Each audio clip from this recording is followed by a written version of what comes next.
Alors oui, si on veut avoir un cancer, c'est pas très compliqué. Et on va prendre le tube digestif de haut en bas assez rapidement pour que vous reteniez les points clés. Car si vous voulez l'avoir, vous allez l'expliquer à vos patients.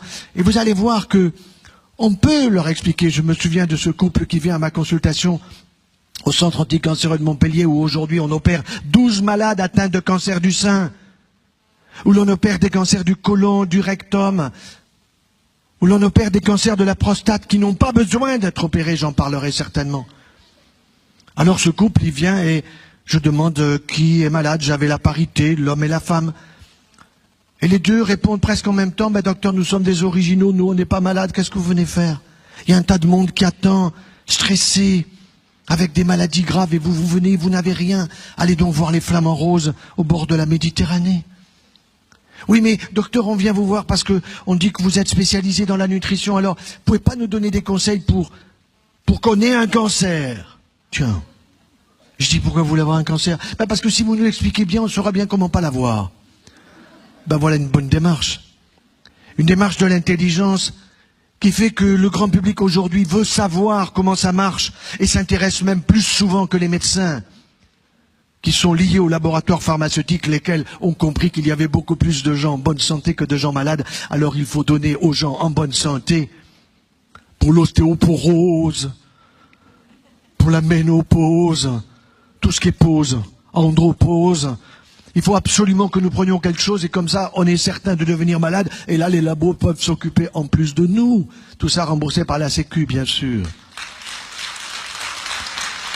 Alors, vous voulez avoir un cancer otorhinolaryngologique, il n'y a aucun problème, c'est très simple. Vous allez prendre du Pernod Ricard régulièrement, du whisky, de la vodka, du gin. À Noël, vous allez voir ces pubs dans le métro et partout sur la vodka. Extraordinaire, il vous faut en consommer tout le temps. Et en plus, si vous prenez un peu de tabac, que vous fumez un peu de hashish, bien sûr, c'est formidable. D'autant qu'on ne vous dira pas que la marijuana d'aujourd'hui, elle est OGM. Les jeunes ne le savent pas. Elle était à 5% de concentration quand des ministres nous disaient que c'était une drogue douce. Résultat, aujourd'hui, elle est à 35% de concentration. Mais les jeunes vous disent, mais c'est bio, puisque c'est une plante verte. Les pauvres, avec des cerveaux qui sont de plus en plus abîmés chez les jeunes, mais qui remplissent les cabinets de psychiatres et de psychologues. Oui, si vous ajoutez le papier maïs à tout cela avec l'alcool fort, pas de problème, un jour, vous aurez un ganglion en vous rasant le matin, monsieur. Vous direz à votre femme, chérie, viens voir, j'ai une boule au cou. Elle va voir la boule, elle va toucher, t'as mal? Non. Mais elle stresse tout de suite, elle appelle le toubib. Docteur, mon mari a une boule au cou. Et le docteur a tout de suite fait le diagnostic au téléphone. Il sait que c'est une métastase ganglionnaire d'un cancer otorhinolaryngologique situé dans le palais des saveurs. Ce palais qui est inconnu de trop de monde et qui est tellement génial pour le bonheur et le plaisir de chacun d'entre nous. 3 fois par jour. 3 fois par jour. Eh oui, alors il faudra chimio, rayons, peut-être des aiguilles radioactives sur la langue. Le calvaire pour s'en sortir. On en sortira combien? Oui, 1 sur 2. Et tout le reste passera le mur de l'au-delà, rapidement. Cancer de l'œsophage, même chose, mais vous ajouterez des boissons brûlantes. Vous êtes tellement pressé que le café, vous n'avez pas le temps. Le thé, c'est bouillant, le chocolat au lait, le café au lait du matin, tout ça est bouillant, mais vous ne sentez plus que c'est bouillant, vous sentez que c'est chaud. Parce que vous avez brûlé les papilles et vous allez brûler l'intérieur de la muqueuse ésophagienne qui, irritée régulièrement, un beau jour, comme cette pharmacienne du Languedoc-Roussillon, à 52 ans, se retrouve avec un cancer œsophagien. Le stress ajouté à tout cela. Est-ce possible d'avoir un cancer œsophagien qui va nécessiter 6 heures d'opération, chimiothérapie, radiothérapie? Quand on lui dit qu'elle aurait pu éviter tout ça, elle dit mais jamais personne ne me l'a dit. Et pourtant elle est toubib, elle est pharmacien, elle est docteur, elle est scientifique. Elle ne sait pas les choses essentielles. Par contre, elle sait vendre ses médicaments quand les labos viennent lui bourrer la tête. De bêtises pour les malades et pour les bien portants. Cancer de l'estomac, oh, c'est pas bien compliqué. Vous allez au McDo, non pas que le McDo va vous mettre un cancer d'estomac, mais là-bas, on vous dit surtout vous fatiguez pas. Vous avez du pain de mie, fatiguez pas vos ratounes, et puis vous avez la viande hachée, mâchée par quelqu'un d'autre avant vous. Ça, vous allez vous en souvenir. Surtout, vous fatiguez pas. Alors, vous vous retrouvez un jour avec une petite bactérie dans l'estomac. Vous dites, j'ai un hélicoptère. Non, une hélicobactérie. Une hélicobactérie qui est un petit rongeur qui va vous donner une inflammation gastriteuse. Et cette gastriteuse, elle va continuer à vous enflammer. Alors, vous allez dire, ah, comme ça me brûle, je vais prendre un peu plus de yaya. Un peu plus de laitage, de lactimerde. Vous voyez ce que je veux dire? Surtout que la télé vous a dit ce matin qu'avec ça, vous allez être encore mieux. Et évidemment, vous avez déjà 10 kilos de plus, vous allez en prendre un de plus. Ça, on vous le dit pas. Parce que tous ces produits laitiers, nous allons en parler dans quelques instants. Évidemment, c'est du lactose. Mais le lactose, les gens n'ont pas compris. Le ose, c'est du sucre. Alors on est en plein lactolisme après l'alcoolisme. On se gave de produits laitiers pour calmer des brûlures. Et un jour, on se retrouve avec un lymphome gastrique. Le système immunitaire de l'estomac dit j'en peux plus. Je veux plus de tout cela.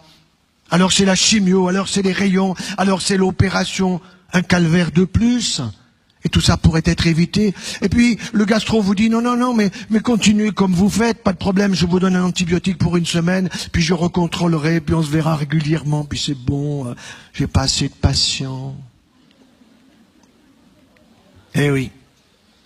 Alors ensuite, vous pouvez avoir un cancer pancréatique. Aujourd'hui, je vous assure, on en voit pratiquement un de plus chaque jour dans notre propre institution.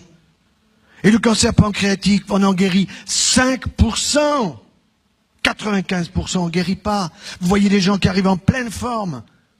Et puis ils ont des petites douleurs par-ci, par-là. On fait une échographie, on fait un scanner, il y a déjà des métastases hépatiques. Et la partie est perdue. Il y aura des chimiothérapies, certes plus efficaces qu'autrefois, qui permettront de vivre 1 an et demi, 2 ans, 24, 25, 26 mois. C'est que dalle quand on a 40 ans. Alors je vous dis, et je dis à tout le monde, aujourd'hui ayez pitié de votre pancréas. Et votre pancréas, mais c'est pas difficile à expliquer à la télé, à 20h30 à la place de Darty dont tout le monde se fout.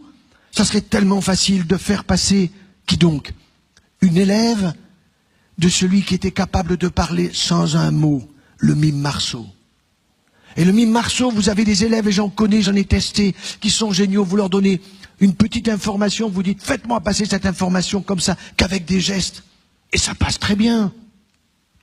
Et oui, le pancréas, une glande géniale, qui est au fond du ventre, non pas cachée, mais protégée. Pourquoi? Parce qu'elle a 2 fonctions, c'est grâce à elle que nous avons le taux du sucre dans le sang qui est à 1 gramme régulièrement et pas plus, seulement quand on se gave de coca, avec 17 morceaux de sucre dans 1 litre de coca, ou alors avec le light. Je voyais récemment l'un de mes collègues radiologues, je vais lui montrer pendant l'été un dossier difficile, et puis je vois sur sa table une bouteille de coca, je lui dis, mais maçon, vous prenez cette saloperie? Il me dit, c'est du light. C'est du 0 stress, monsieur. Je dis, vous foutez de moi? Ah ben non, il n'y a pas d'aspartame. J'ai dit, attention, prenez votre loupe. Alors il a pris sa loupe des mammogrammes, et puis, ah mince, c'est plein d'aspartame. Il est tout bip pourtant. Ah, c'est passé à la poubelle, bien sûr. Et cet aspartame, ce faux sucre hyper dangereux, qui réduit votre système immunitaire, et qui est responsable aujourd'hui de plus en plus de lymphomes associés à toutes les mauvaises habitudes alimentaires, mauvaises habitudes de boisson, qui fait que les gens se gavent de sucre ou de faux sucre, lequel même faux sucre ont des effets sur l'hypoglycémie et l'hyperglycémie réactionnelle du pancréas, qui est destiné à donner l'équilibre. Alors un beau jour, le pancréas, il n'en peut plus. Et qu'est-ce qu'il vous dit? Je laisse pisser. Et le taux du sucre dans le sang commence à monter. Ça y est, les diabétologues sont contents, ils vous tiennent à vie. Il faudra aller voir l'ophtalmo parce que ça abîme la rétine, le néphrologue parce que ça abîme le glomérule. Voilà. Et un beau jour, la canne blanche. Mais tout ça, on vous le dit pas. Alors que si vous attrapez ce diabète au début, en changeant les habitudes alimentaires, vous supprimez les hypoglycémiants et même l'insuline, vous pouvez la réduire. Mais ça, il faut pas le dire. Ça intéresse pas les labos, il n'y a pas de pognon à gagner. Et la Sécu n'y connaît rien. Parce que vous avez des spécialistes qui sont à la Sécu, qui sont là devant des bureaux et des ordinateurs, qui n'ont jamais vu un malade, en dehors d'eux-mêmes, qui sont en potentiel, bien sûr. Alors, deuxième fonction pancréatique.